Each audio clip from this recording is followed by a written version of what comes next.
ketika kuliah S1 itu masih belum ada GitHub yang jelas. Itu saya melakukan ini. Jadi setiap ada perubahan, biar ada backup-nya, saya duplicate.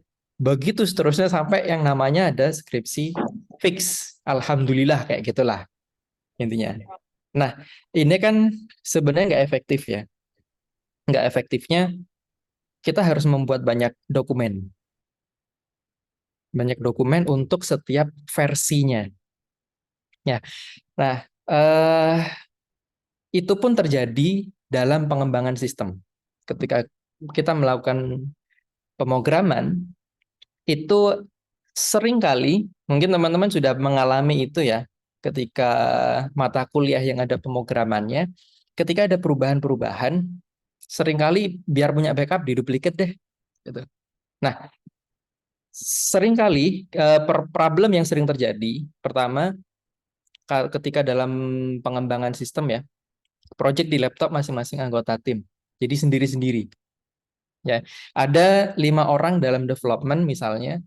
Nah, projectnya di masing-masing dan jalan sendiri-sendiri. Kemudian sulit untuk menggabungkan kodenya. Kadang-kala, oke, saya ngerjakan file index.php misalkan. Kemudian ini ada perubahan, kirim WhatsApp lah, kirim Gdrive lah, kirim flash disk lah, dan sejenisnya. Nah, itu tidak efektif tentunya. Kemudian sulit melacak perubahan kode program versi sebelumnya. Oh, ini ada bug nih. Ini ada error nih. Versi yang codingan sebelumnya mana ya? Itu kalau ketimpa hilang sudah gitu. Jadi kadang-kala polanya itu adalah dengan menduplikat file itu. Jadi misalkan index backup 1.php, index backup 2.php dan seterusnya. Padahal itu juga cara manual. Nah, berdasarkan problem ini, maka solusinya adalah kita menerapkan yang namanya VCS, Version Control System. Jadi VCS ini apa? Sistem untuk mencatat dan mengelola perubahan pada kode program yang memungkinkan pengguna untuk pertama melacak perubahan. Ya, setiap versi dalam satu file itu kita bisa melacak perubahannya. Nah, kita pun dari versi-versi yang sudah dikerjakan, misalkan kita mengerjakan dalam 1 bulan, di tanggal pertama sampai ke hari 30, kalau kita menyimpannya dalam setiap versi perubahan, itu bisa kita kembalikan ke versi tersebut. Jadi sifatnya kayak kalau teman-teman pernah mengeksplor Google Docs, di Google Docs itu kan bisa kita kembalikan ke versi tanggal tertentu, versi sebelumnya gitu ya. Nah, pun demikian di konsep VCS. Nah, kemudian yang kedua adalah kolaborasi pengembangan perangkat lunak itu tanpa risiko kehilangan data. Sehingga sudah cukup satu file, ada perubahan, langsung lakukan di situ. Nggak perlu menduplikat file lagi. Nah, ini adalah konsep dari version control system. Nah, sekarang apa sih macam-macam atau jenis-jenis untuk VCS ini? Ada banyak macamnya. Ada. Yang pertama adalah Git, kedua Mercurial Subversion, CVS atau Concurrent Version System. Nah, dulu saya sempat pernah menggunakan Subversion SVN waktu masih suka menggunakan Linux. Nah, tapi sekarang di industri pun itu yang sering dipakai, yang juga familiar, itu adalah Git. Pakai Git. Nah, Git itu apa? Git ini adalah VCS terdistribusi.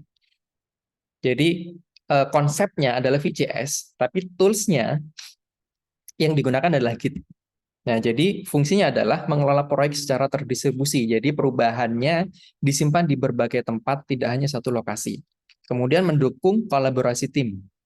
Semua anggota tim dapat menyimpan dan menggabungkan perubahan tanpa konflik. Kemudian melacak semua perubahan dan menghindari file revisi menumpuk. Artinya dalam satu file itu aja cukup, tanpa harus menduplikat file-file baru. Nah, saya kasih ilustrasi ya. Saya kasih ilustrasi singkat. Jadi kalau kita membuat sebuah dokumen gitu ya.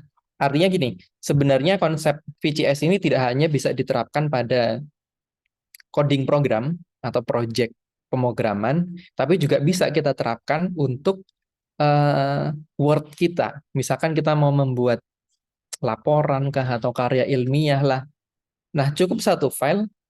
Ketika itu kita lakukan dengan Git atau pada VCS dengan konsep VCS, maka itu bisa kita reverse atau kembalikan ke versi-versi tertentu di sebelumnya gitu. Jadi nggak harus ke Google Docs untuk menyimpan itu, tapi di lokal kita pun kita bisa menerapkan VCS atau Git gitu ya. Jadi ilustrasinya begini, misalkan di sini ada dua orang yang namanya Budi dan Ayu gitu ya.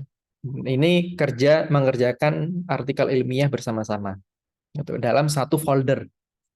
Kita sebut yang namanya repositori karya ilmiah. Nah, satu file misalnya karya ilmiah bab satu. Nah, itu dibuat oleh si Budi. Nah, jadi ada kemungkinan kita membuatnya itu dalam satu branch ini cabang ya. Jadi memungkinkan kita membuat beberapa cabang dalam satu folder, tapi bukan subfolder, tapi cabang dari file tersebut. Nah, misalkan branch utamanya, kemudian ada branch support yang dikelola oleh si Ayu. Jadi si Budi itu membuat file baru dengan nama bab satu, kemudian dari bab satu ini diklonlah oleh si Ayu, dan kemudian dilakukan perubahan. Nah, ketika Budi membuat bab satu, biar gak mengganggu bab satunya si Budi, Ayu bikin bab 2 dan 3 gitu ya, bab 2 dan 3. Tapi ini dilakukan penyimpanannya pada brand support. Artinya si Budi ini tetap bisa mengerjakan bab satunya sampai selesai, dan Ayu bisa mengerjakan secara paralel bab 2 dan bab 3. Nah, ketika ini sudah dikerjakan secara paralel, di dalam Git itu bisa dilakukan merge. Jadi menggabungkan antara bab 1, 2, dan 3 menjadi satu gabungan. Nah, setelah digabung, baru kemudian Budi melanjutkan lagi ke bab 4, 5, dan seterusnya. Sampai akhirnya file karya ilmiah ini selesai dikerjakan. Pun demikian, ini terjadi pun ketika kita mengerjakan sebuah project. Jadi ketika project itu memungkinkan kita mengerjakan banyak fitur ya. Misalkan golongan A mengerjakan fitur rawat inap, golongan B mengerjakan fitur rawat jalan, dan seterusnya. Ini bisa berjalan secara simultan tanpa mengganggu satu dan lainnya dengan membuat cabang-cabang gitu. Itu sekilas ilustrasinya. Nah, kemudian itu konsep dari Git-nya. Nah, sekarang apa pentingnya GitHub? Apa bedanya dengan Git gitu ya? Nah, kalau Git itu lebih bersifat kita melakukan perubahan itu pada lokal komputer kita. Jadi record itu ada di database-nya si Git. Jadi kita harus menginstal yang namanya Git memang di lokal kita. Nah, dari lokal ini kita bisa menyimpannya ke dalam GitHub. Jadi GitHub ini adalah layanan Git berbasis cloud. GitHub inilah yang memungkinkan dua orang atau lebih itu bekerja dalam tim. Karena basisnya cloud. Misalkan ada akses internet, bisa dikerjakan gitu ya. Nah, kemudian fungsinya apa? Pertama, menyimpan dan mengelola proyek secara online. Kemudian antarmuka GUI. Jadi kalau kita menjalankan Git itu kita lakukannya dengan perintah command line. Ya, jadi menggunakan command line perintah di command prompt atau di terminal. Jadi, nah kalau kita pakai GitHub ada fitur yang namanya GitHub Desktop. Nah, ini ada UI-nya, ada GUI-nya. Nah, kemudian yang ketiga, kolaborasi lebih mudah. Berbagi kode dan bekerja dalam tim lebih efisien karena sudah berbasis cloud. Kemudian yang keempat adalah terintegrasi dengan Git, sinkronisasi perubahan secara otomatis. Nah, nanti ada beberapa perintah yang memang perlu teman-teman pahami. Nah, skemanya begini. Jadi GitHub ini GitHub ini adalah platform online-nya, platform cloud-nya untuk menyimpan project repository kita. Nah, Git ini tertanam di dalam masing-masing komputer tim, ya, masing-masing komputer tim. Si A, si B, si C semuanya harus sama-sama menginstal Git, ya. Kemudian eh, juga kita perlu menginstal GitHub. Sebenarnya tanpa GitHub pun kita juga bisa melakukan penyimpanan ke GitHub gitu.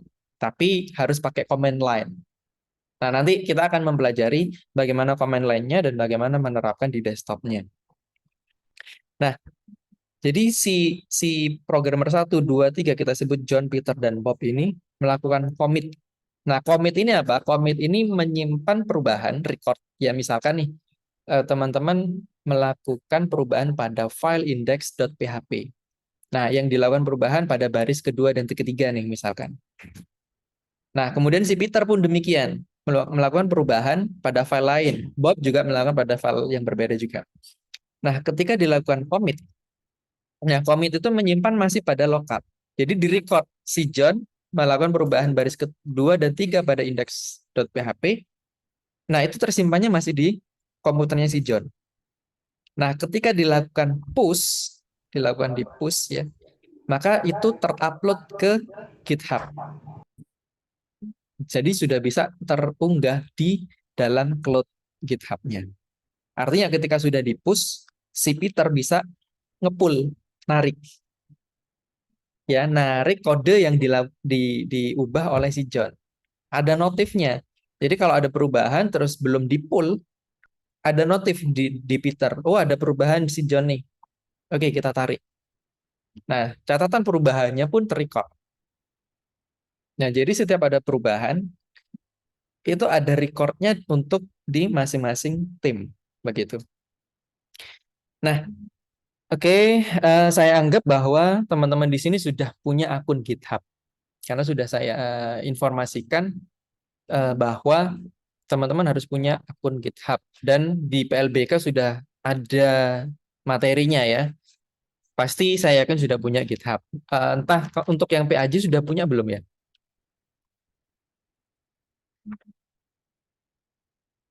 Nah, kalau belum silahkan register deh. Sepertinya belum, Pak. Ya, coba silakan sambil jalan itu melakukan register seperti halnya melakukan register di akun-akun ya, sangat mudah. Mungkin nanti yang eh, agak membingungkan itu ketika menyesuaikan captcha-nya si GitHub. Itu agak beda dari captcha-nya Google dan yang lain. Oke, jadi sambil jalan silakan diregister aja dulu ke GitHub. Jika sudah memiliki akun silahkan langsung sign in. Oke. Nah, kemudian lakukan download Git dan GitHub Desktop. Jadi ada dua tools ini yang harus di-download dan diinstal. Jadi kita harus menginstal yang namanya Git dan GitHub Desktop. Nah, GitHub Desktop ini tujuannya biar memudahkan kita untuk menggunakan GUI-nya si GitHub. Biar tidak terlalu banyak menggunakan command line. Jadi kalau sudah diinstal semuanya, lakukan di command prompt. Kalau yang pakai Windows, kalau yang pakai Mac di terminal, Linux juga di terminal, silahkan jalankan git main version. Jadi kalau sudah muncul git versionnya berapa gitu ya, itu sudah pasti bahwa gitnya sudah berhasil terinstall. Nah, kalau belum terinstall, tapi saya asumsikan ini sudah terinstall ya. Sambil paralel teman-teman silakan lakukan instalasi. Oke. Saya anggap teman-teman sudah melakukan instalasi. Instalasinya nggak ribet kok, tinggal next, next, next doang. Nggak perlu saya contohkan. Dan saya asumsikan sudah terinstall kan di PLBK, mata kuliah PLBK sudah ada praktikumnya. Oke, kemudian ini beberapa istilah yang teman-teman perlu pahami. Yang pertama adalah repository, yaitu direktori penyimpanan proyek. Direktori penyimpanan proyek. Jadi setiap proyek kita itu nanti di Git itu sebutannya adalah repository. Jadi kumpulan satu proyek itu kan ada kumpulan file dan folder ya. Itu di dalam GitHub itu disebut sebagai repository. Kemudian commit. Commit ini adalah merekam atau snapshot perubahan dari proyek yang dilakukan oleh user. Jadi commit itu adalah versi yang mau kita rekamkan di dalam Git. Misalnya, kita melakukan perubahan pada fitur create create data gitu ya. Berhasil melakukan create data misalkan. Kita udah ngoding bahwa bisa insert ke database, berhasil, maka kita berikan snapshotnya atau rekaman perubahannya, misalkan berhasil melakukan create atau insert DB. Nah, itu adalah catatan rekaman untuk perubahan di tanggal sekarang misalnya. Jadi itu snapshotnya. Kemudian push. Push ini mengirimkan commit yang ada di lokal tadi atau catatan perubahan tadi dari repo lokal ke repo remote atau repo cloud. Jadi dari lokal di-push ke GitHub-nya.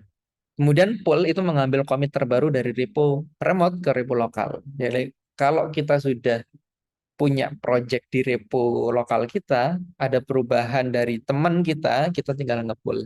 Nah, clone ini sedikit mirip ya dengan pull, dia juga menarik atau mengambil, tapi clone ini adalah mengambil keseluruhan repository. Jadi nantinya teman-teman, misalkan sudah ada repo, untuk yang Shipcast ya, project Shipcast itu sudah ada reponya, nanti semua tim itu harus nge-clone dulu. Nah, jadi setelah di-clone satu project itu, satu repository, ketika ada perubahan tinggal nge-pull. Nariknya itu per part kalau pull. Clone itu keseluruhan. Oke. Nah, tahapan pertama ya. Gini, ini kita sudah langsung masuk ke mana pembuatan repository ya di GitHub. Perlu saya contohkan atau enggak ya? Atau saya asumsikan juga sudah paham?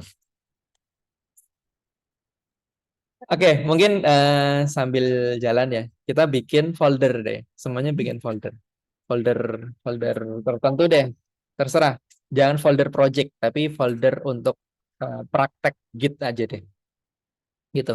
Jadi nanti langsung ke misalkan ada yang ada yang ketinggalan, bingung dan seterusnya, langsung diinterupsi nggak apa-apa, karena kita sudah masuk ke prakteknya. Jadi saya harapkan teman-teman di sini itu paham bagaimana pengelolaan di di GitHub. Oke, misalkan kita punya, kalau saya biasanya ya, saya biasanya untuk project-project itu saya kelompokkan jadiin dalam satu folder, dalam satu directory. Katakan di sini saya menggunakan directory yang namanya GitHub. Jadi semua repository Git saya itu akan saya clone atau akan saya create dari folder yang ada di folder GitHub. Misalkan saya pengen membuat folder project pertama, misalkan ya, project pertama. Nah, saya pengen project inilah yang nantinya saya unggah ke repositorinya GitHub. Nah, katakan di sini kita punya beberapa file gitu ya.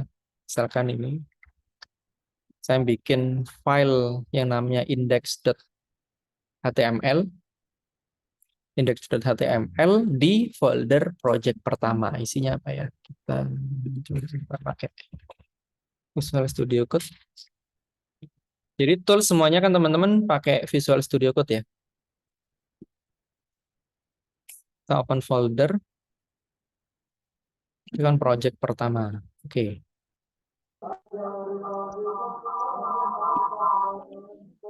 Oke.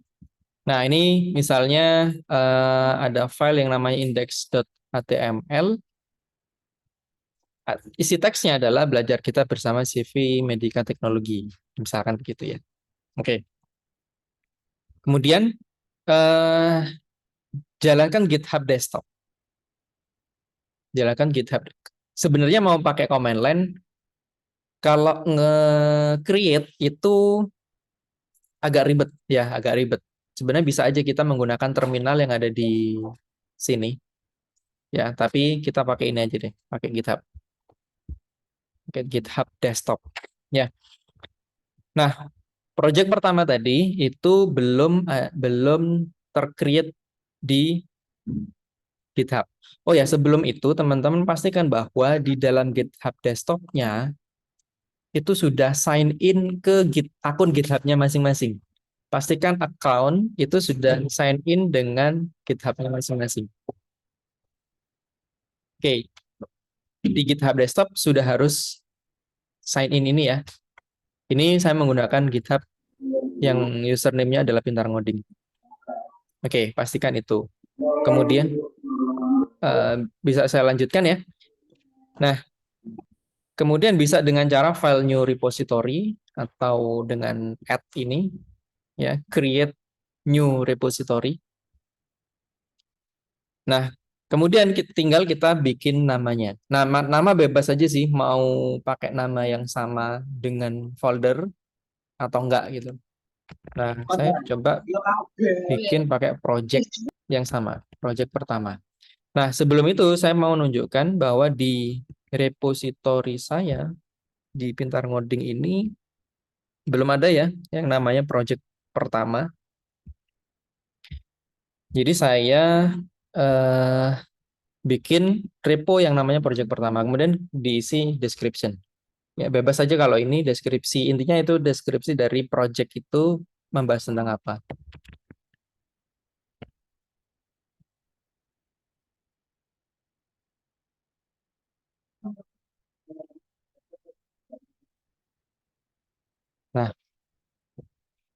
Nah, local path-nya pastikan ini adalah di parent directory-nya. Kan tadi saya mengumpulkan semua project-project itu di dalam folder GitHub. Nah, parent-nya itu yang kita pilih, Bu. Jadi bukan project pertama yang kita pilih ya, tapi parent-nya. Kita open. Nah, kalau kita menuliskan project pertama, pastikan bahwa yang terseleksi di sini, di area sini, di repository will be created at itu adalah folder yang sama dengan yang ada di sini, yaitu project pertama. Gitu.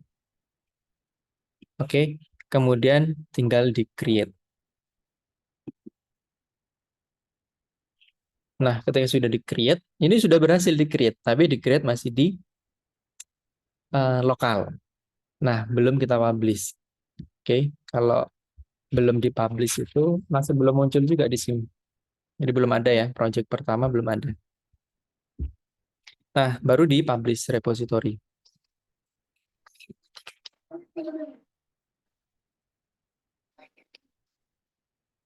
Ya, oke. Di sini keep kode private. Oh ya, jadi kalau pengen dibuat public, tadi ceknya di uncheck ya, checklistnya di uncheck. Tapi kalau sudah terlanjur ke private, kita bisa mengubahnya jadi public juga.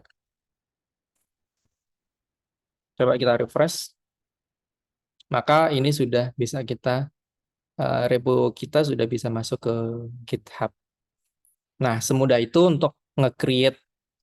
Nah, kalau nge-create repo ya. Kemudian kalau misalkan pengen merubah ke public, bisa di setting, kemudian pilih ke change visibility-nya ke change to public.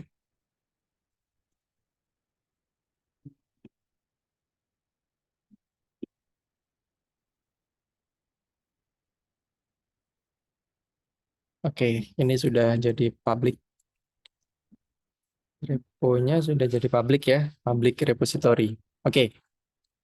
Nah, sampai sini ada yang ketinggalan?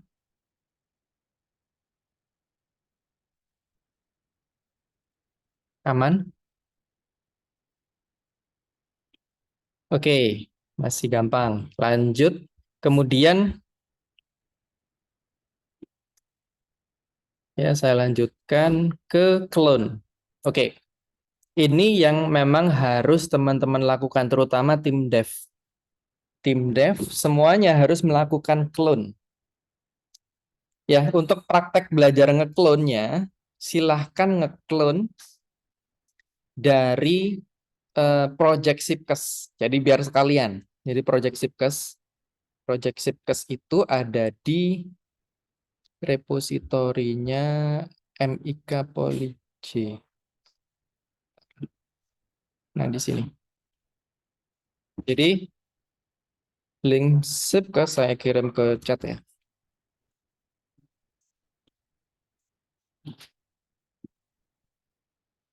Nah, cuman gini, ini karena saya private, jadi harus di-invite. Kebetulan yang sudah ada di sini itu untuk yang golongan B. Nah, mungkin minta tolong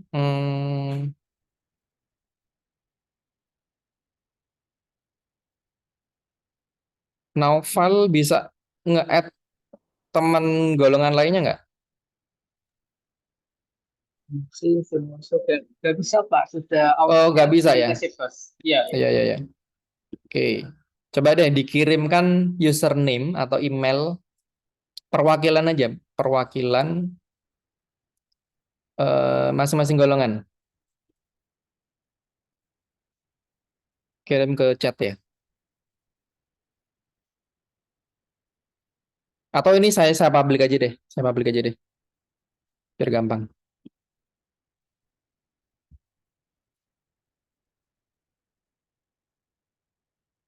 Oke, silakan link yang sama bisa diakses. Oke, masuk ke area sini.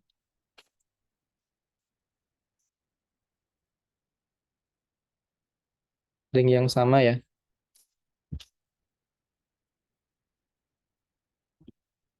Oke, sudah semuanya. Nah, ada beberapa opsi kalau kita mau nge-clone bisa dengan HTTPS atau SSH. Kita pakai HTTPS saja. Ya, di copy aja di area sini. Kemudian kita masuk ke command prompt. Command prompt apa? GitHub Desktop. Oke, GitHub Desktop deh, biar cepat. Tapi sebenarnya kalau mau pakai command prompt atau terminal ya, itu tinggal mengetikkan git clone gitu ya. Git clone untuk nge-clone-nya. Kemudian ini di paste gitu doang. Tapi posisikan bahwa direktorinya itu ada di folder yang kita tentukan. Jadi harus masuk dulu. Kelihatan enggak ya ini? Ini ke zoom nggak? Tidak, Bapak, tidak ke Enggak ya? Zoom. Enggak ke zoom ya? Nge-zoomnya ke layar saya doang. Oke.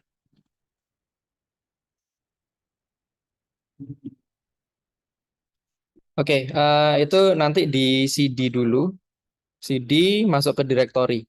Tapi oke lah, kita langsung pakai ini aja. Jadi kalau kita mau nge-clone, silakan klik di sini, add clone repository. Pilih yang URL. Jadi kalau ada masuk ke github.com, GitHub Enterprise, pilih yang URL. Paste yang tadi, URL tadi. Nah, karena di direktori saya sudah ada direktori Zipcas ya, atau repo Zipcas, jadi nggak bisa saya clone. Nanti teman-teman silakan langsung clone aja. Atau misalnya saya kasih contoh deh yang lain ya. Hmm, contohnya ini deh.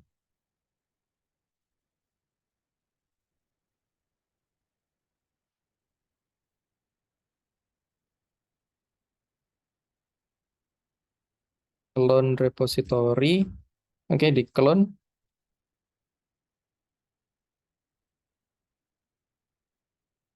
Awal mulanya di folder GitHub itu belum ada yang namanya repo ini, Turtle Python gitu. Nah, ini sudah ada. Jadi ini berhasil ke clone dari repository. Nah, kalau C++ ini karena projectnya ini banyak ya, mungkin agak lama. Oke, sampai sini ada yang ketinggalan? Aman?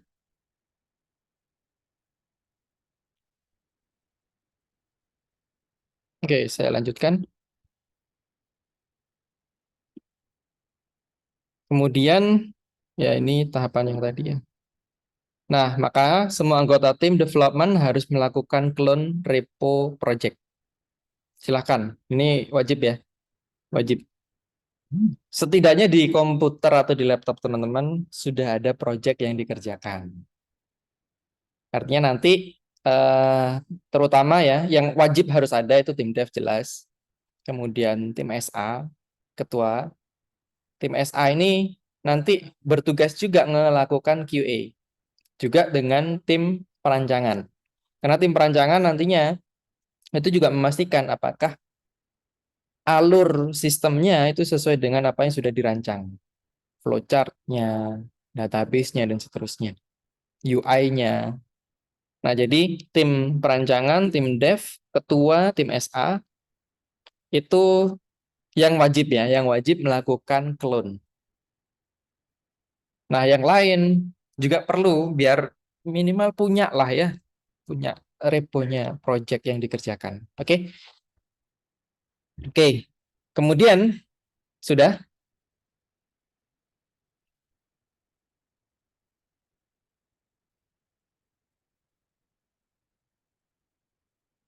Oke, kemudian eh, ini kita akan melakukan percobaan untuk commit dan push.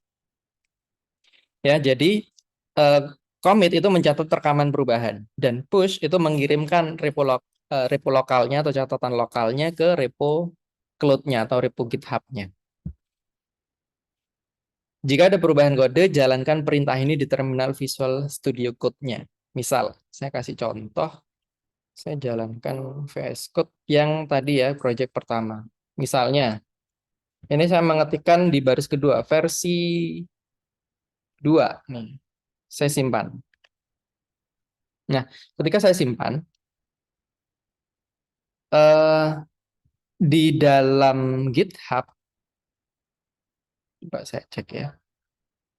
Saya buka project pertama. Di dalam GitHub kita bisa lihat codingannya. Hanya ini ya, teks yang pertama memang. Yang pertama, versi 2 belum masuk. Ya, versi 2 belum masuk. Nah, yang harus kita lakukan urutannya adalah ini. Kita lakukan git add titik. Nah, maksud dari titik itu adalah menambahkan. Kalau titik itu maksudnya adalah semua perubahan file. Misalkan saya di sini ada beberapa file ya, ada beberapa file dan itu semuanya dilakukan perubahan. Maka biar memudahkan semuanya dimasukkan dalam satu commit, itu pakai titik. Tapi kalau misalkan kita pengen hanya mengcommit satu file, maka kita ketikkan git add nama filenya, misalkan index.html. Ini.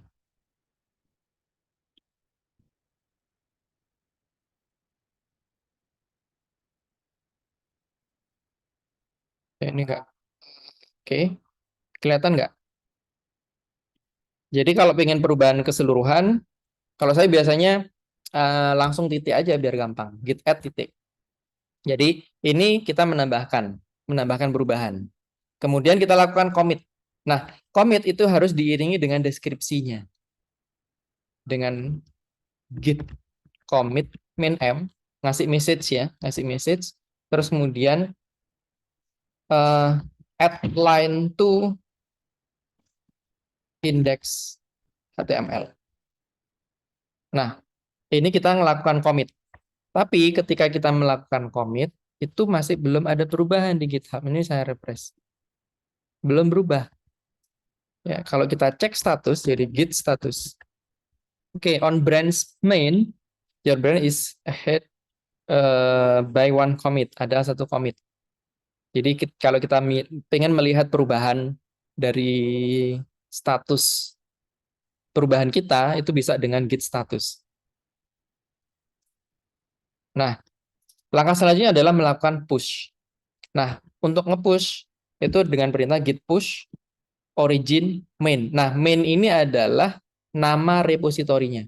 Jadi yang harus teman-teman pastikan adalah kadangkala kalau teman-teman nge-create reponya itu melalui github.com langsung ya, itu biasanya nama branch utamanya itu namanya master. Tapi kalau pakai cara yang tadi saya contohkan, yang kita bikin folder dulu di lokal, kemudian kita create-kan pakai apa? GitHub Desktop, default-nya adalah main. Jadi ini branch-nya main. Makanya dilihat dulu nama branch-nya apa. Kalau master ya master, kalau main ya main. Gitu. Ya. Jadi kalau yang di sini berarti saya lakukan git push origin ke main. Jadi saya nge-push perubahan ini ke branch main-nya. Oke. Kalau sudah melakukan ini, maka kita coba refresh di sini. Nah, sudah ada perubahan. Ya, perubahan yang tadi kita tulis sudah terupload ke GitHub. Nah, kalau ada yang bingung, pengen dijelaskan ulang, langsung diinterupsi nggak apa-apa. Oke. Nah, selanjutnya, cara lainnya yang paling gampang, misalkan coba saya bikin perubahan lagi di sini. Tapi kalau caranya programmer, saya sarankan untuk tim-tim dev nih, membiasakan pakai command line. Karena kita nggak perlu merubah window ya, merubah jendela aplikasi. Cukup satu aplikasi ini kita bisa jalanin dan melatih typingnya juga, melatih apa kebiasaan mengetik. Itu. Jadi misalkan saya nambahkan nih versi 3. Saya simpan. Kalau di GitHub-nya, bentar, saya pilih yang project pertama. Nah, kalau ada perubahan itu pasti ada tanda.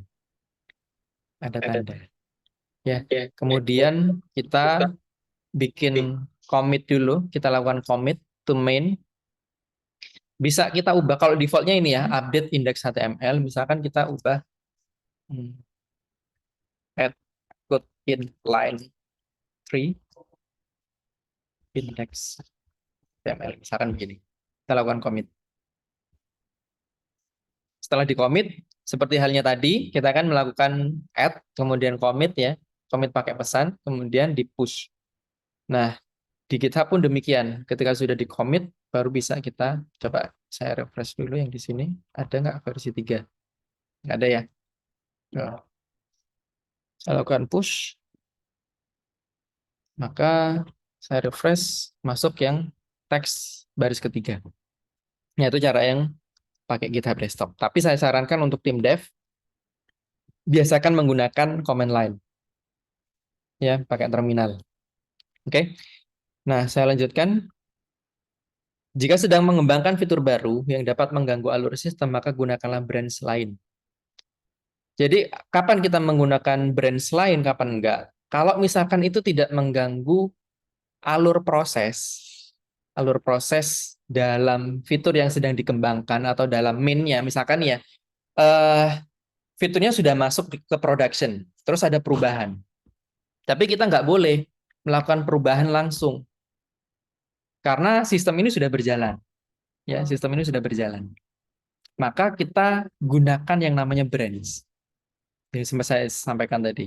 Tapi kalau misalkan ini dalam tahap pengembangan dan tidak mengganggu pengembangan yang lain, contohnya, kalau di Laravel itu kan indeksnya paten ya, nggak berubah sudah. Yang ada di folder public itu kan sudah pakem ya. Nanti yang berubah adalah di view-nya kan. Baru kita bikin view-view sendiri kan, kalau di Laravel. Nah, selama itu tidak mengubah atau mengganggu file yang dikerjakan golongan lain atau tim lain, maka tidak perlu menggunakan branch. Contoh misalkan rawat inap dengan rawat jalan, berbeda atau sama? Secara fitur udah berbeda, ya kan? Kecuali golongan B itu kan mengerjakan pendaftaran pasien. Nah, pendaftaran ini kan nanti relate dengan golongan B, relate dengan golongan A, relate dengan golongan yang lain. Nah, maka kalau golongan kan yang mengerjakan pendaftaran ini golongan B, misalkan golongan B pengen melakukan perubahan ke pendaftaran, lakukan perubahan itu pada branch lain. Jangan ke main branch-nya. Oke, bisa dipahami ya.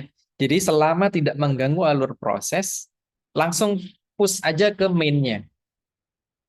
Kalau jalan sendiri-sendiri kan, ini kan paralel ya. Golongan A mengerjakan rawat inap, golongan B mengerjakan rawat jalan, golongan C mengerjakan IGD atau KIA ya. Ya, terus kemudian golongan D KIA kalau nggak salah. Ya, entah ketukar atau enggak. Oke.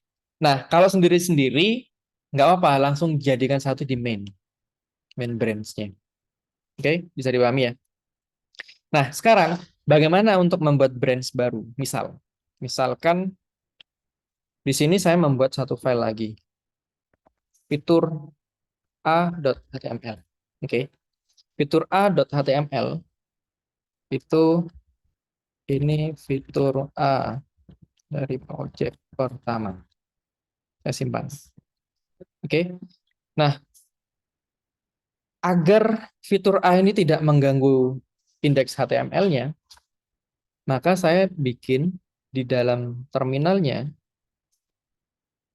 itu dengan perintah git checkout min B kalau mau bikin branch baru, karena secara default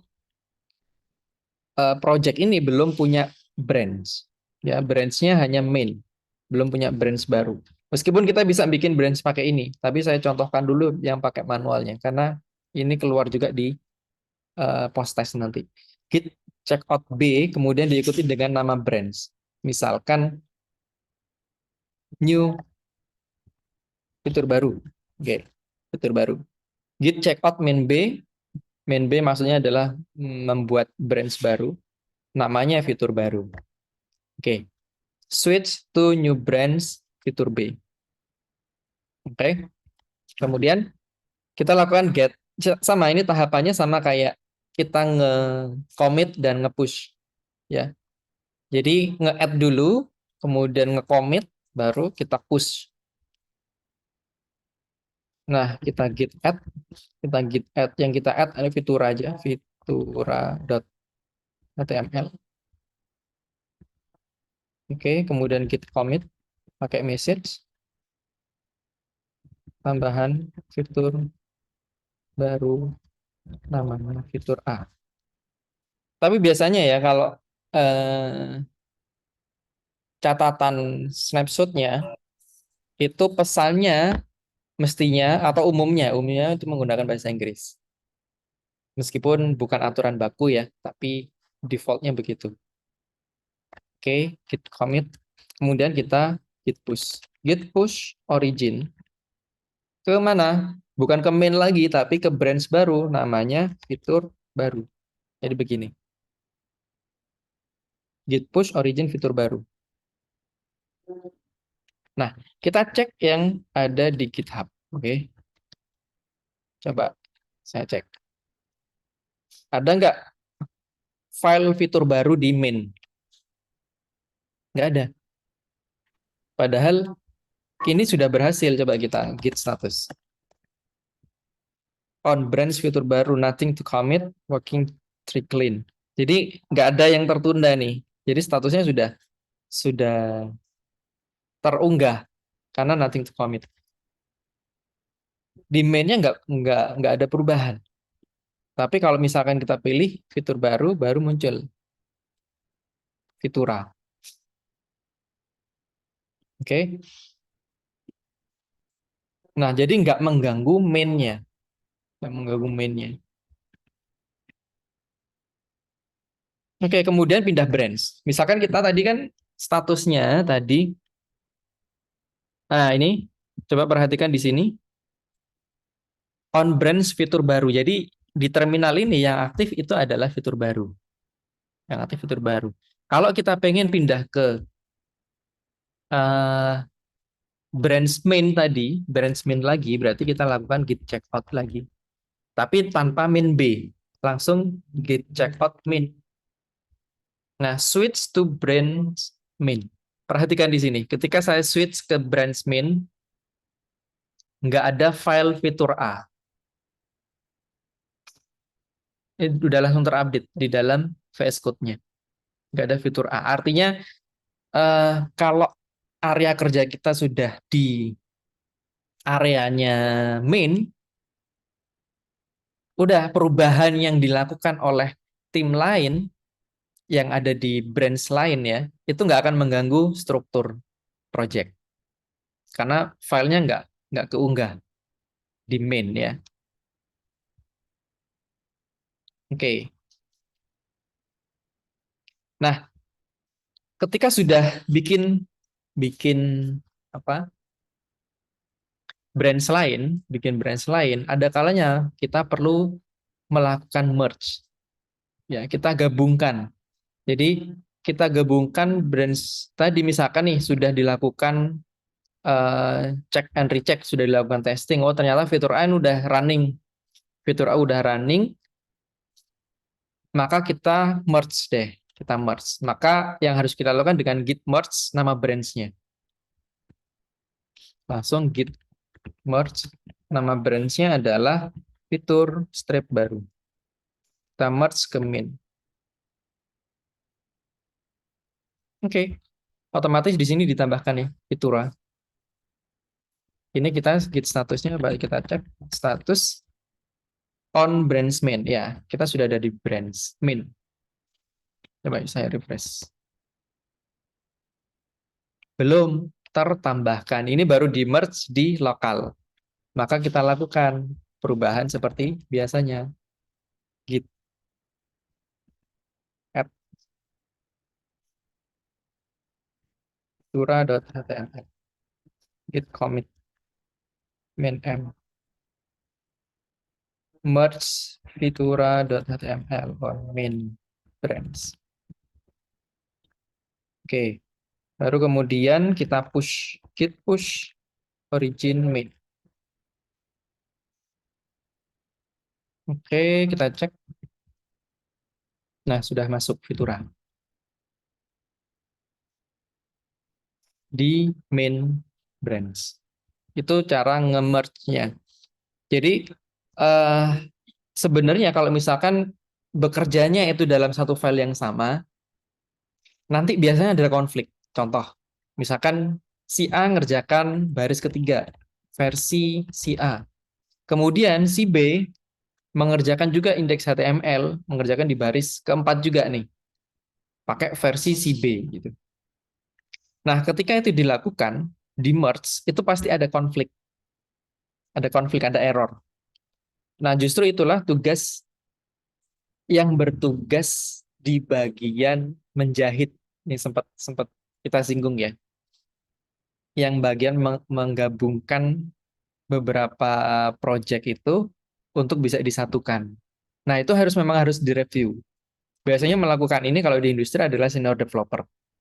Jadi direview dulu codingannya, mana yang relevan, mana yang terbaru, mana yang seharusnya ada.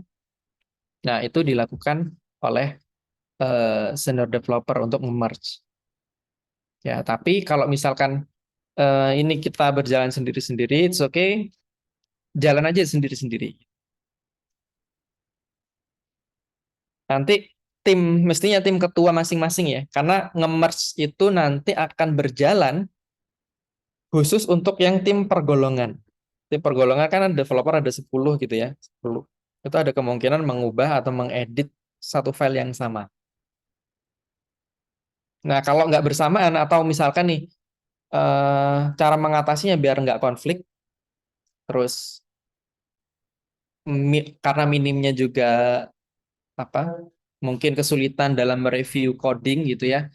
Nah, untuk meminimalkan itu, dibagi tugas saja. Oke, si A ngerjakan file ini, si B ngerjakan file ini, dan seterusnya. Kalau udah dibagi, udah nggak akan atau bakal terhindar dari konflik coding. Karena mengerjakan proyeknya sendiri-sendiri. Gitu ya. Oke, saya lanjutkan.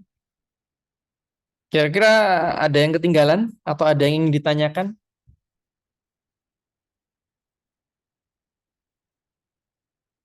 Oh, sudah pada ngantuk.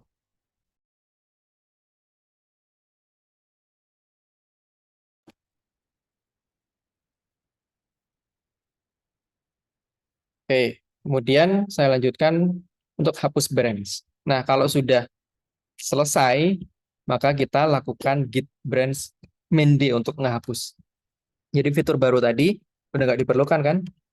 Git branch main D, nama branchnya adalah fitur baru. Udah kita hapus delete branch. Coba kita cek di sini masih ada nggak? Oh, so kita lakukan juga git commit. Oh, sorry, git commit remove branch. Oh, oh ya ada perubahan di index. Git add index.html git commit m git index.html git push origin bin.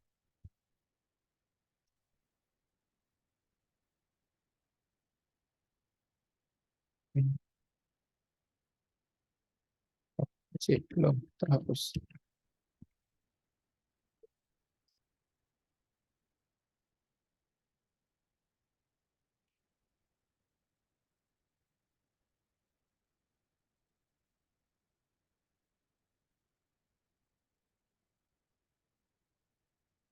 Oke,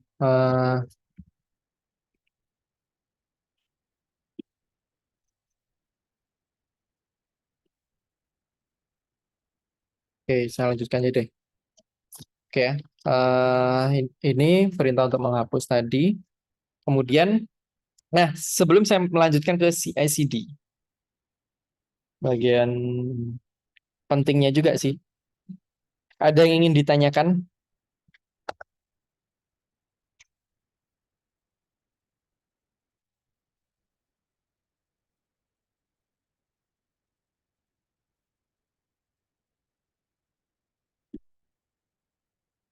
Cukup? Oke. Nah sekarang implementasi CI/CD dengan GitHub. Ya, setelah kita paham bagaimana menerapkan GitHub untuk produktivitas kita dalam pengembangan sistem, sekarang kita mengimplementasikan CI/CD. Sebelumnya ada yang sudah pernah dengar istilah CI/CD?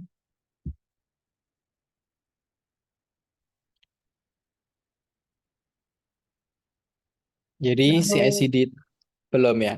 CI/CD itu singkatan dari Continuous Integration, Continuous Delivery atau Deployment. Jadi D-nya itu bisa delivery, bisa deployment.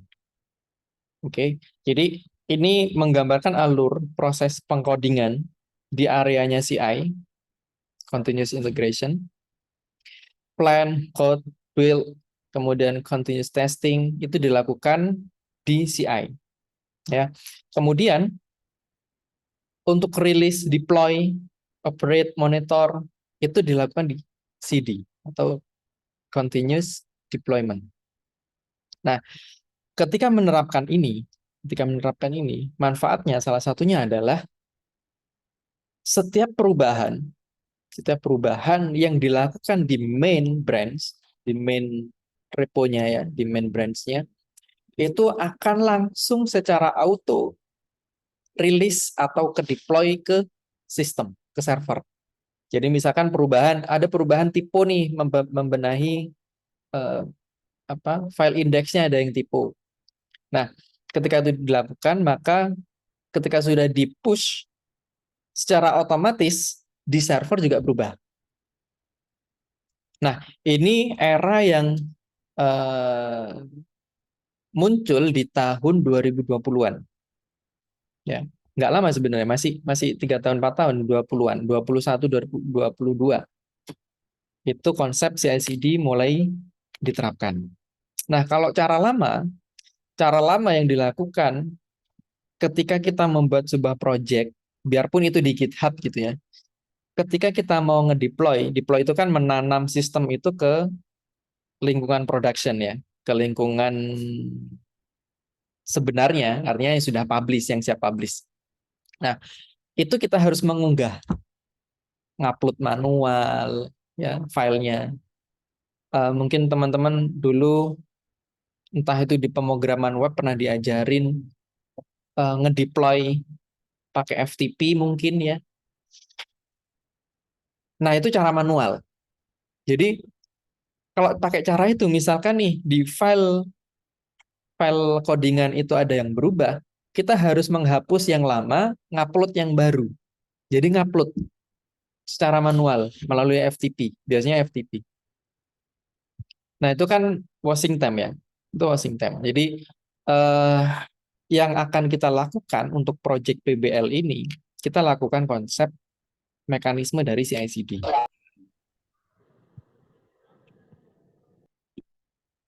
Oke, jadi CI/CD ini adalah praktek dalam pengembangan perangkat lunak yang bertujuan untuk meningkatkan kecepatan dan keandalan dalam merilis kode ke lingkungan production. Jadi CI/CD itu mencakup otomatisasi dalam proses code, testing, build, sampai ke deployment. Jadi ketika ada perubahan, seperti yang saya sampaikan, itu langsung ke build, kemudian langsung ke deploy. Sudah bisa masuk ke deployment. Artinya apa? Artinya teman-teman kan kemarin sudah kami informasikan juga untuk database-nya, udah langsung ke cloud aja ke server. Pun demikian, nanti tim QA secara simultan itu melakukan pengecekan. Misalkan nih, fitur pendaftaran, front end-nya sudah dibuat, ternyata ada yang salah, ada yang typo, dan seterusnya, teks-teksnya, atau warna yang nggak sesuai. Si QA bisa langsung mengkonfirmasi ke bagian development untuk memperbaiki itu. Karena sudah bisa langsung terakses di lingkungan production. Artinya perubahan sedikit pun yang sudah di-push ke main, itu bisa langsung dicek di servernya. Begitu. Nah, ini bagiannya. Jadi CI ini adalah proses di mana kode yang dikembangkan oleh berbagai tim pengembang digabungkan secara berkala dalam repositori utama dan diuji secara otomatis. Nah, sebenarnya ada mekanisme auto testing ya, auto testing. Cuman biasanya itu dilakukan pada tools-tools kita kalau mau pernah dengar tools yang namanya Jenkins, terus Docker. Nah, itu bisa dilakukan dengan itu. Tapi di cara ini mekanisme GitHub langsung ke server yang kita punya ya di hostinger itu tidak ada mekanisme testing auto. Jadi testing tetap dilakukan oleh si QA. Nanti QA, Quality Assurance, itu melakukan testing secara manual dan mengkonfirmasi ke development, development langsung melakukan perubahan. Nah, konteks di dalam continuous integration itu adalah penggabungan yang sudah digabungkan, di merge. Misalkan sudah ada cabang-cabang nih, golongan A, B, C, D, A, B, C, D, ada cabang-cabangnya, atau mungkin juga nanti timnya atau tim kelompoknya PAJ juga begitu. Dari cabang-cabang ini harus di-merge dulu ke branch main atau branch utamanya, kemudian secara otomatis diteruskan ke lingkungan production. Ya, jadi autonya itu ke situ. Kemudian continuous deployment adalah level otomatisasi yang lebih tinggi dari continuous delivery. Jadi kalau continuous delivery itu, dia ketika ada perubahan, untuk ke deployment, dia harus melakukannya manual. Jadi continuous delivery-nya manual.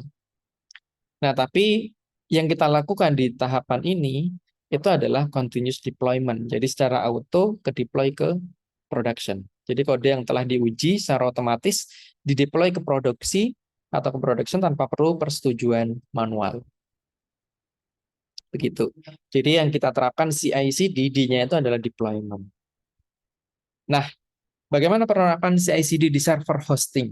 Nah, kalau teman-teman tadi sudah mencoba membuat satu project di GitHub, silakan itu diunggah ke GitHub ya.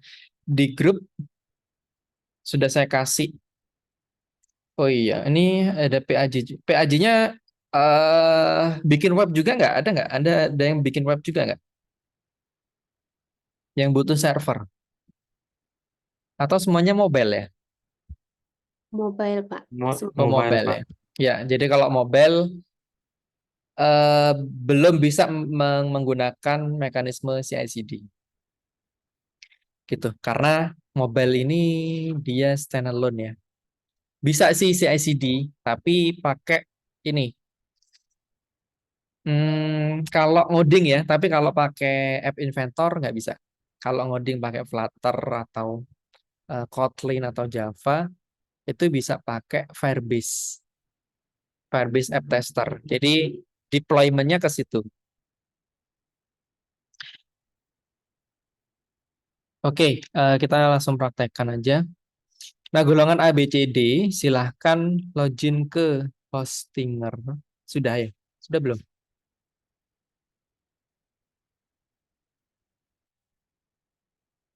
Nah, silakan teman-teman login ke Hostinger. Nanti di sana akan milih opsi. Coba saya login pakai akun mahasiswa deh.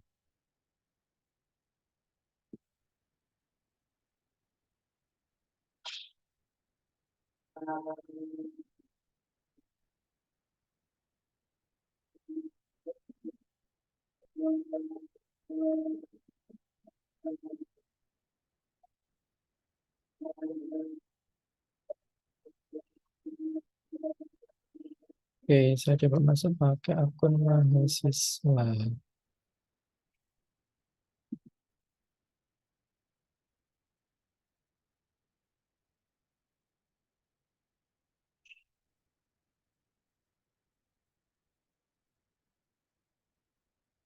Oke, A, B, C, D sudah ada domainnya masing-masing.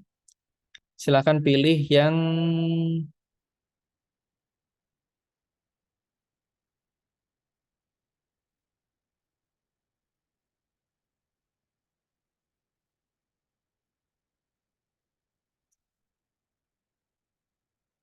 nah, Ya, silakan Naufal, Pak. Izin Naufal sepertinya ingin bertanya. oke, oke. Silakan. Ditanya ini login di Hostingernya harus autentifikasi dua faktor. Oh iya. Iya, itu saya hapus nggak bisa ya. Coba deh di dikonfirmasi. Itu nanti ke email. Bolehlah di-share ya nanti ya. Hmm,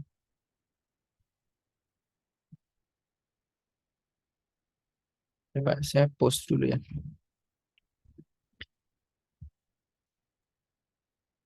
Oke, silakan request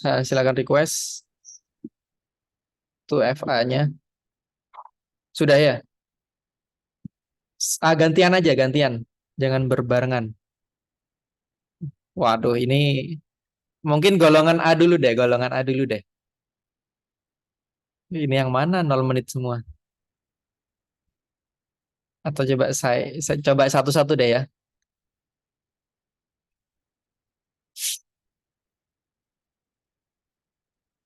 Hmm.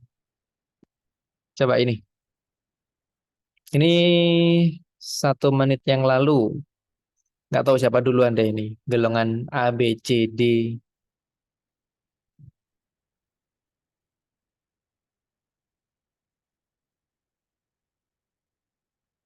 Dicoba ini. Atau coba request lagi deh, request lagi. Golongan A dulu. Ini golongan A kah? Yang terakhir. Coba golongan A. Tolong konfirmasi kalau sudah.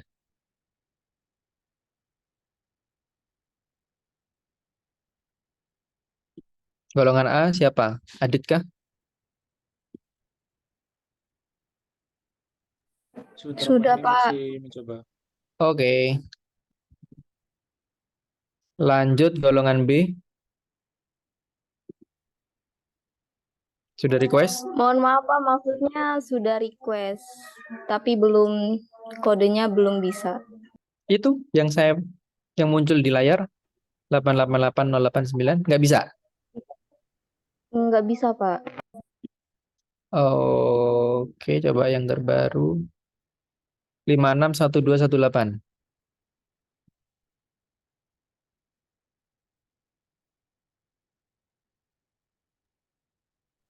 Infra itu saya sudah masuk. Oh, ini punya novel. Ya, Oke, golongan A coba ini.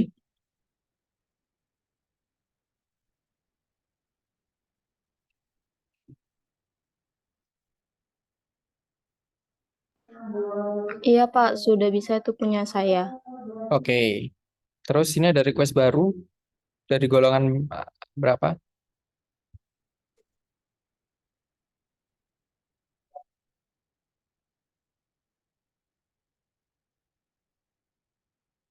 Coba yang udah request. 561218.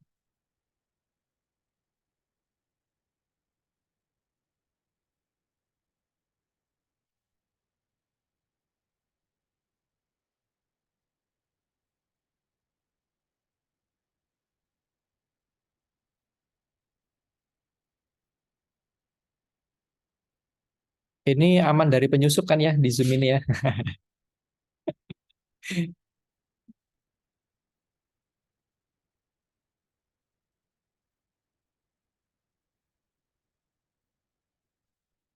OTP kok di-share-share gitu ya. Oke, ada yang baru ini 334. Coba punya siapakah? Tolong dikonfirmasi. Karena setelah webinar ini nanti ya kami riset lagi ya passwordnya. Nanti kami bagikan ke grup yang berwenang. Golongan C sudah aman, Pak. Aman. A aman, B aman, C aman. D gimana D?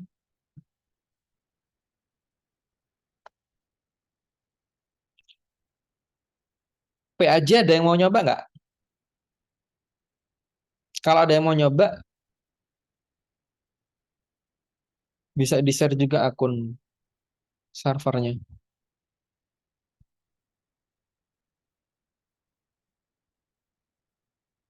D gimana D?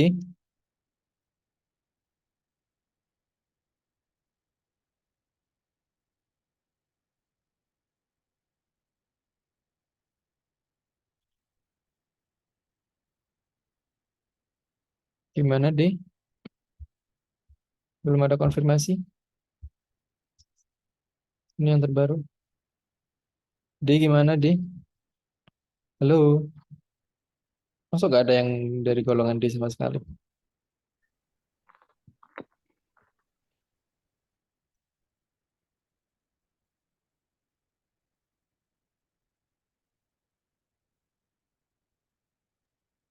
Ayo golongan D bisa buka mic-nya ya. Konfirmasi ke Pak Muda sudah bisa masuk atau belum?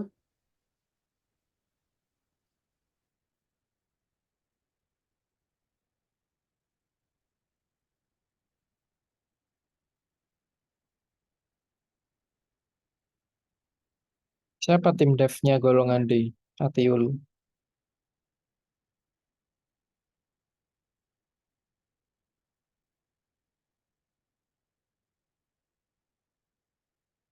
Iya.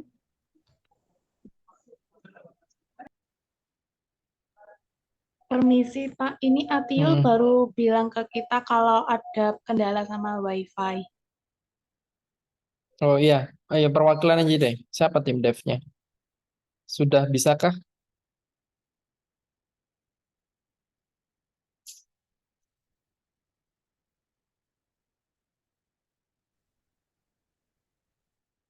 Ayo golongan Belum D, tahu. tim devnya yang cowok-cowok itu. Masa Nafis nggak ada yang mana bersuara? Nafis? Nafis, Nafis UKRM, Bu. Yang cowok-cowok ini, oh tim iya, devnya. siapa? Rifki Sasunan.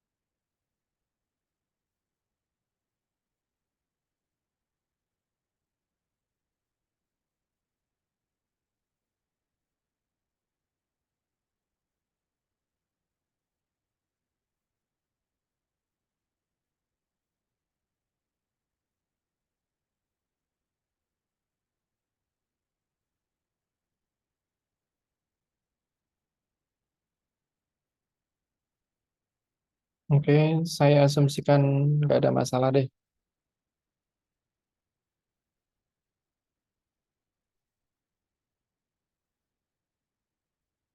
Oke, tampilannya sama kayak gini nggak? Sama kok. Oh, kayaknya.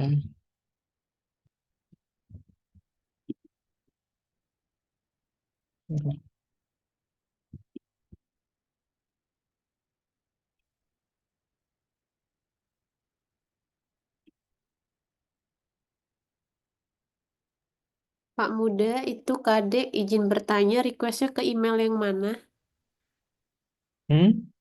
Ya Eh, sesuai akunnya. sesuai akun. Mahasiswa itu mahasiswa.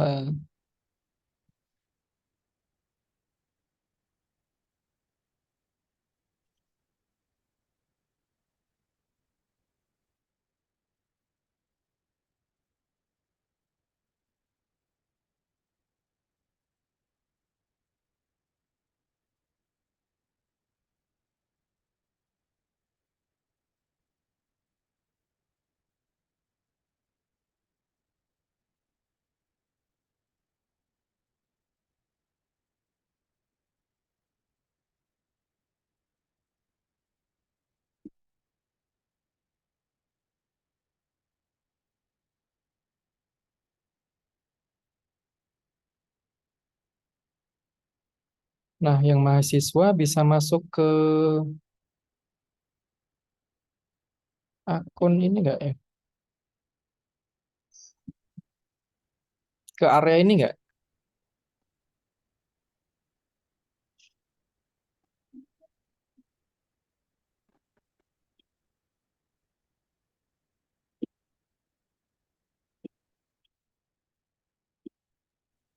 Permisi Pak Muda, ini Manage saya tadi service. Hmm? Siapa? ini tadi ya saya Adit Pak. Ini tadi saya Hmm, barusan eh, udah masuk tapi kayaknya kodenya tenggelam Pak. Ya mungkin saya kirim kodenya lagi Pak biar saya bisa masuk. request lagi. Iya Pak. Oke. Suka.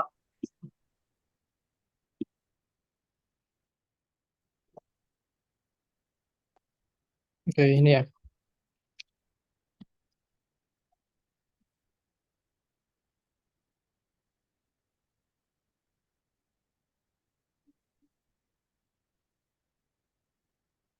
Sudah? Sudah Pak Muda. Terima kasih Pak. Oke. Sekalian.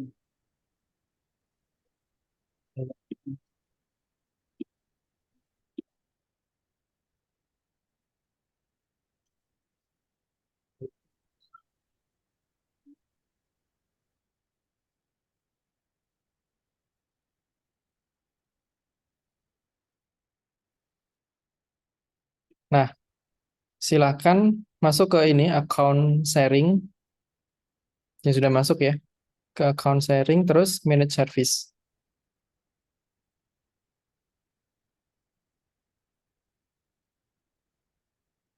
Terlalu cepat nggak? Terus manage. Manage yang cloud profesional.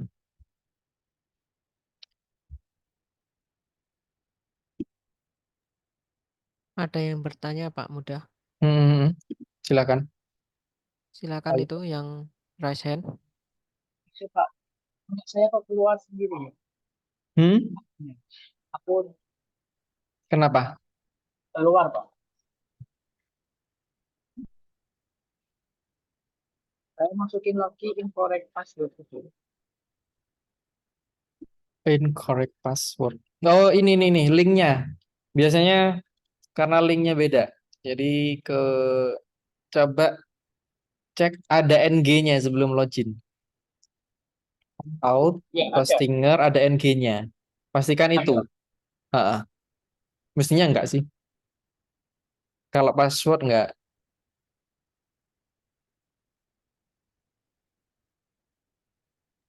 Kalian ini Habib. Silakan tanya. Iya Pak, mohon maaf. Golongan C saat akses fiturnya tadi tiba-tiba keluar sendiri Pak. Minta login ulang. Oh, kayaknya memang terbatas, paham. Jadi gini, perwakilan aja satu golongan satu aja yang praktek. Jadi nggak Ya usah Kak, semuanya. sudah masuk. Karena nanti ada rekamannya kan bisa dicoba mandiri lagi. Jadi ini bisa jadi karena terdeteksi apa? Traffic anomali ya. Loginnya banyak banyak banyak orang karena yang request OTP tadi kan juga banyak. Jadi mungkin dibatasin aja. Jadi perwakilannya satu golongan satu. Oke. Nah, kemudian kemudian eh kira-kira yang bisa golongan berapa aja ini? Yang nggak ada kendala Coba yang bisa raise hand, golongannya perwakilan saja. perwakilan.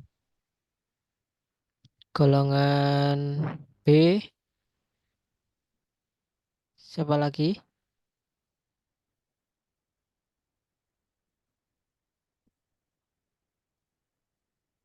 Dua, golongan A, A dan B saja. golongan C, D, Golongan C masih belum. oke, Belum golongan bisa. belum bisa, golongan D, Izin bertanya Pak, saya sudah mengajukan untuk kode lagi. Oh ya, minta tolong mungkin Pak Irul bisa dicekkan di Gmailnya mahasiswa MIK Polij. Ini saya kayak setiap klik ke yang lain harus keluar akun, masukin akunnya lagi gitu Pak. Kelokat lagi siapa Novel? Iya Pak, kayak saya masuk mau nyoba ngechat yang itu, habis itu keluar akun, baru login lagi, baru lanjut gitu Pak. Setiap ada action. Oh ya, kayaknya memang dibatasi pengguna deh.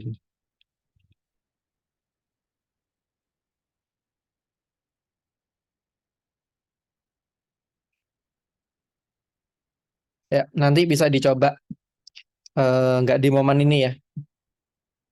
Jadi kalau barengan memang begitu. Oke, mungkin saya lanjutkan aja biar mempersingkat waktu aja. Saya lanjutkan dulu, paling nggak punya gambarannya lah. Oke. Nah, ketika masuk ke service tadi, kelola atau manage si cloud cloud servernya. Nah, itu silakan masuk ke advance atau di tingkat lanjut ini, pilih ke Git. Nah, Git. Disinilah kita akan melakukan integrasi tadi, continuous integration, continuous deployment. Nah, tambahkan SSH ke GitHub atau Bitbucket dan seterusnya. Oke, buat SSH. Oke, kemudian ini kita copy, ya, kita copy, kemudian kita masukkan ke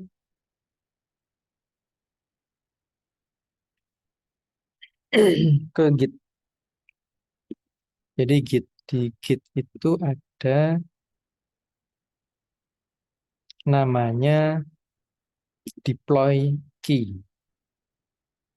Ya, di GitHub itu ada namanya deploy key per masing-masing repository. Per masing-masing repository. Jadi kita pertama copy ya, create tadi ya, create apa? Key-nya tadi, key ini SSH-nya, SSH key ini ke GitHub. Nah, di sini pilih yang misalkan saya mulai ulang ya, dari project pertama yang tadi saya buat, kemudian ke settings, pilih ke deploy keys. Nah, baru di sini kita tambahkan deploy key-nya. Ya, kita tadi saya bikin domain namanya coba. Ya udah, coba.mikpolij.com. Ini sebenarnya title bebas saja. Ini biar menunjukkan bahwa deploy key-nya ini untuk server yang mana atau domain yang mana. Key-nya kita paste ke sini. Nah, pastikan bahwa allow write access. Jadi can this key be used to push to this repository? Oke, add key. Oh, already use. Hapus. Git baru.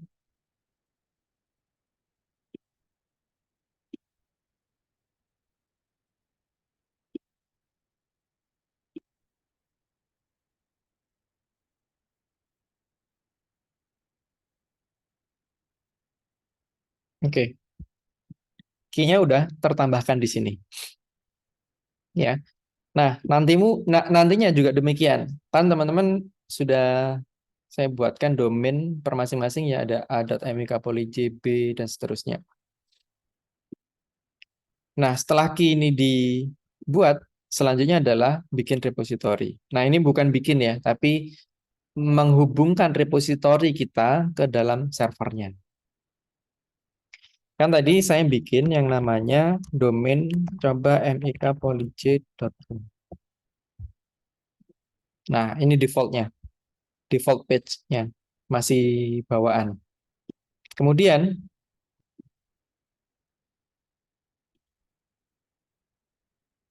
ini kita diminta untuk mengunggah repositorinya. Jadi, repository kita masuk ke sini ya, repo yang project pertama. Kemudian, kalau public itu menggunakan HTTPS. Kalau public. Ya, pakai yang github.com/nama user dan nama repo.git. Ini kalau yang public, tapi kalau yang private pakai SSH. Ini yang di copy. Ya. Yang pakai mode git@github.com user/repo.git. Tapi karena ini public, saya menggunakan ini. Oke. Kemudian saya paste ke sini. Nah, branch-nya apa? Kita harus memastikan branch-nya adalah main. Ya, branch-nya adalah main. Maka kita ubah jadi main. Nah, untuk directory itu memang kita harus ngecek direktorinya. Kalau yang domain A, B, C, D itu direktorinya A sesuai dengan nama domain. Tapi untuk bisa memastikan, teman-teman cek di sini file manager. Di file manager itu ada beberapa direktori.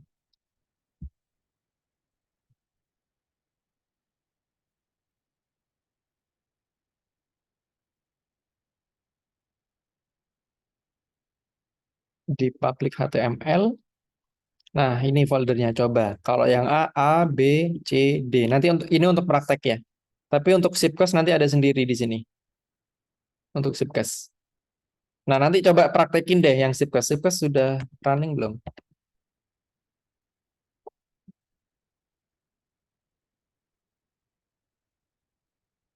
Shipcast-nya masih default. Nanti boleh dipraktekin tuh yang Shipcast.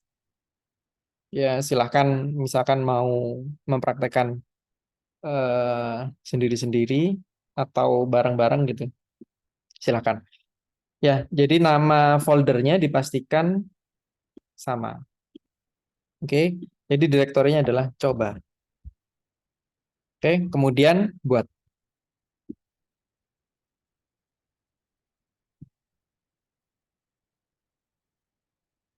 Nah, coba kita cek.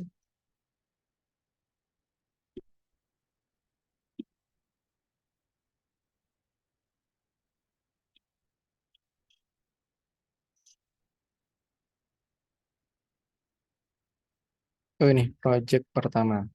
Ya, ini project pertama. Nah, coba kita lakukan deploy. Yes.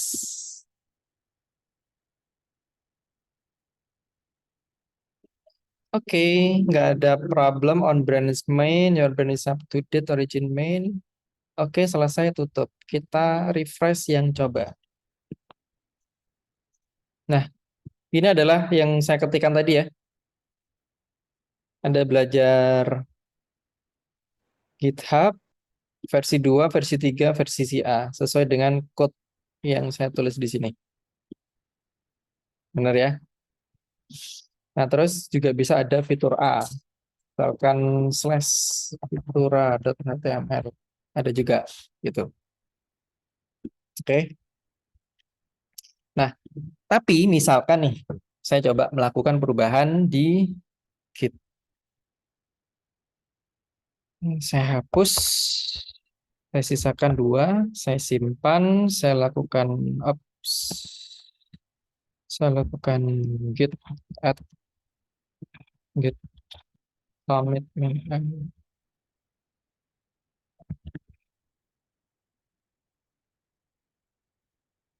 git push origin. Oke, kita cek reponya dulu.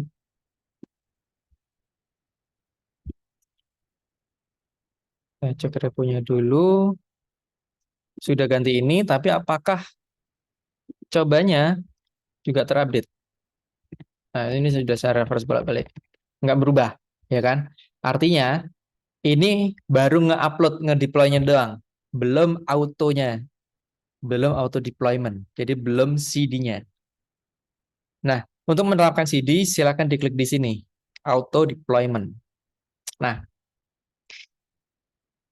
untuk menerapkan itu, ini harus menerapkan yang namanya webhook. Webhook ini kita harus pasangkan ke GitHub. Nah, setup webhook pada GitHub. Klik link URL ini. Klik. Ya. Nah, disinilah kita masukin GitHub, apa webhooknya. Jadi tujuan dari webhook ini apa? Itu untuk memancing trigger. Misalkan ada push. Jadi ini ada beberapa opsi ya. Beberapa opsi. Misalkan just the push event. Ketika ada trigger push ke dalam GitHub ini, ke dalam repo project pertama ini, itu akan langsung ke deploy perubahannya. Bisa dipahami ya? Bisa langsung ke deploy. Jadi ini pakai yang just the push event. Oke, baru kemudian add webhook. Setelah itu kita tes. Kita tes, lakukan perubahan ya. Coba saya deploy lagi deh. Kalau di deploy gini manual kan, manual jelas berhasil. Udah berhasil. Coba saya lakukan perubahan pada code-nya. Ada tambahan teks MIK J. Saya lakukan git add, git commit, git push. Oke, coba langsung refresh di sini. Langsung berubah ya, tanpa harus deploy manual. Jadi setiap ada perubahan di main-nya, itu langsung akan mengubah websitenya. Jadi setiap melakukan perubahan, jadi polanya begitu.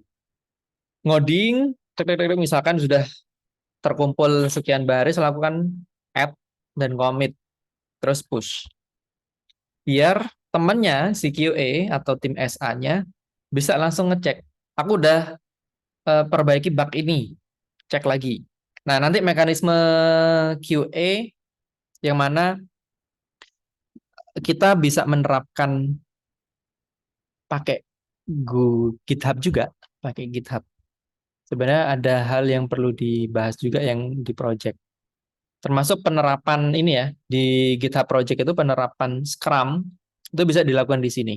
Mungkin di PLBK kemarin diajarin pakai Jira. Nah, itu ada limit memang Jira karena dia freemium ya. Ada free-nya dan ada premiumnya. Nah, kalau ini di sini full gratis. Jadi saya pengen teman-teman explore deh yang di project. Itu nanti bentuknya board juga kayak di Jira. Nah, mungkin nanti di line event ya. Mungkin nanti dijelaskan Bu Ana Selvi mungkin terkait dengan Scrum dan lain-lain. Oke, sampai sini mungkin ada yang mau ditanyakan.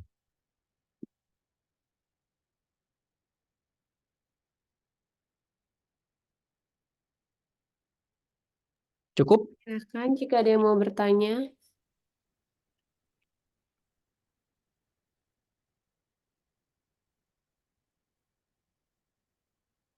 Masih semangat teman-teman?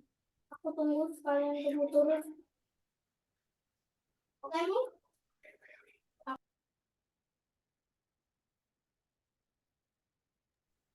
Masih semangat atau sudah pada tidur ini? Silakan jika ada yang mau tanya ke Pak Mudafik. Izin bertanya, Pak. Mm-mm. Ini kan di screen record ya, Pak ya. Nantinya Mm-mm. tuh ini bakal di-share ke mana, Pak? Soalnya kalau misalnya nggak lihat tutornya itu pasti belum kebiasaan tadi. Ya, nanti kemana Pak Irul? Aku mengetuk sedang. Ke Google Drive kali ya. Ya nanti ini mungkin tak masukin ke YouTube tapi saya private, Pak. Hmm, Nanti mungkin seperti itu. unlist ya, di Ya. unlist.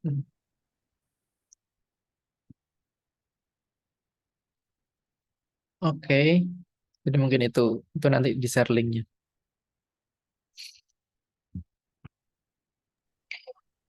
Ada lagi yang ditanyakan?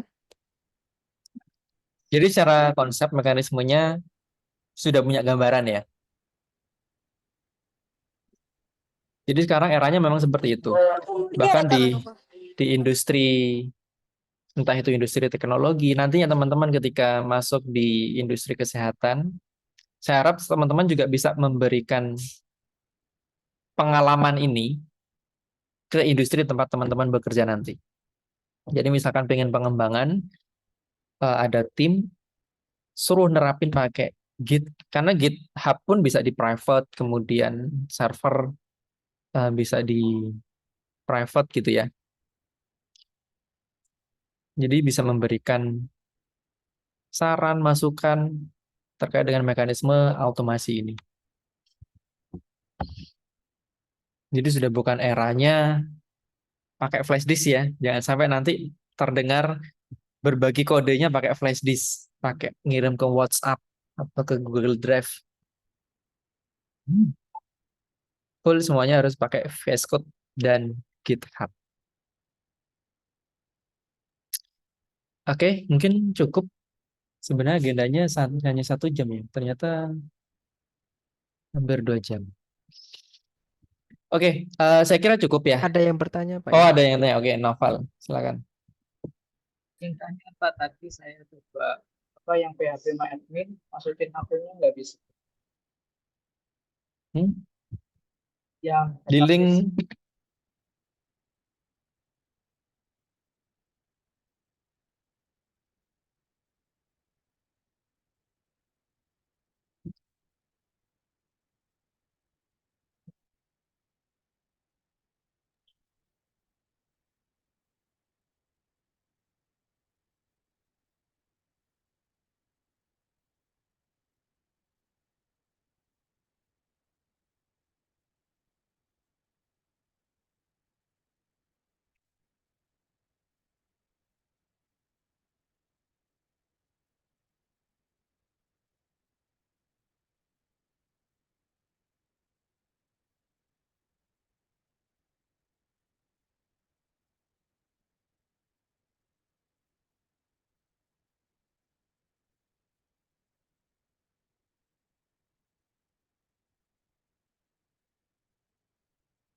oh iya, tempat.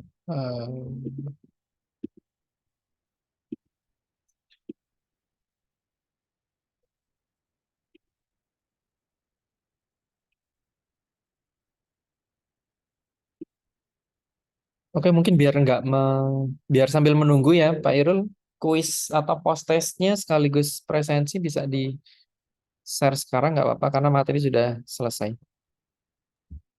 Baik, bisa di-share Bu Ana Selvi. Ya, sebelumnya baik, terima kasih kepada Pak Mudafik atas materi yang telah diberikan.